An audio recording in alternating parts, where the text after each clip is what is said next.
तब मैंने देखा कि एक हाथी के 2 सूंड हैं और ये देखकर मेरे आश्चर्य का ठिकाना ना रहा। फिर अर्जुन ने बताया कि हे वासुदेव, मैंने एक पक्षी को देखा जिसके पंखों पर वेद की ऋचाएं लिखी हुई थीं। वह मरे हुए जानवर का मांस खा रहा था। फिर अर्जुन के बाद भीम ने भी श्री कृष्ण को बताया कि हे कृष्ण, मैंने देखा एक गाय ने बछड़े को जन्म दिया है और जन्म के बाद वह बछड़े को इतना चाट रही है कि बछड़ा लहूलुहान हो गया, जिसे देखकर मैं हैरान हो गया। भला कोई माता अपने बच्चों के साथ ऐसा कर सकती है? उसके बाद श्री कृष्ण ने सहदेव से पूछा, सहदेव तुम बताओ, तुमने वन में क्या देखा? तब सहदेव श्री कृष्ण से बोले, हे वासुदेव, मैंने वन में देखा कि एक जगह 6-7 कुएं हैं और आसपास के कुओं में पानी है, किंतु बीच का कुआं खाली है। बीच का कुआं गहरा है, फिर भी पानी नहीं है। यह देखकर मुझे घोर आश्चर्य हुआ कि ऐसा कैसे हो सकता है। उसके बाद नकुल ने कहा, हे नारायण, जब मैं वन में भ्रमण कर रहा था तो मैंने देखा कि एक पहाड़ के ऊपर से एक बड़ी सी शिला यानी पत्थर लुढ़कती हुई आती है और कितने ही वृक्षों से टकराकर उनको नीचे गिराते हुए आगे बढ़ जाती है, परंतु उस विशालकाय पत्थर को कोई भी वृक्ष उसे रोक ना सका।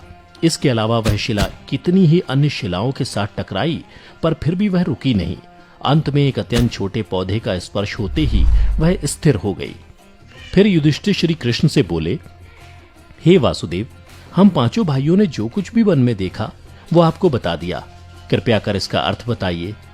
तब श्री कृष्ण ने युधिष्ठिर से कहा, हे धर्मराज, जैसा कि आपने कहा कि आपने 2 सूंड वाला हाथी देखा, जिसका यह अर्थ हुआ कि कलयुग में ऐसे लोगों का राज होगा जो बोलेंगे कुछ, करेंगे कुछ।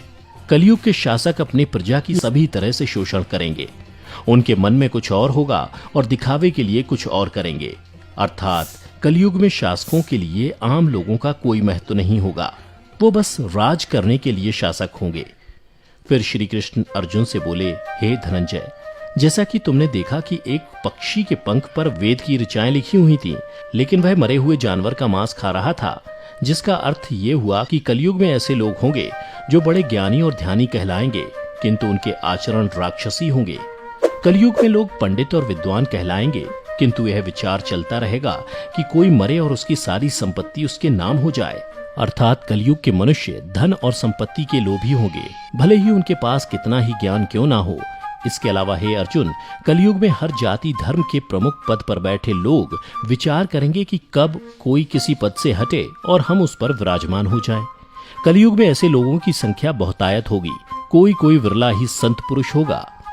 अर्जुन के बाद श्री कृष्ण भीम से बोले, हे गदाधर, जैसा कि तुमने देखा कि एक गाय अपने बछड़े को इतना चाटने लगी कि वो बछड़ा लहूलुहान हो गया, अर्थात कलयुग की माता अपनी संतानों पर इतनी ममता बरसाएंगी कि बच्चों को खुद का विकास करने का मौका ही नहीं मिलेगा, जिसके कारण मोह माया में पड़कर वे बर्बाद हो जाएंगे।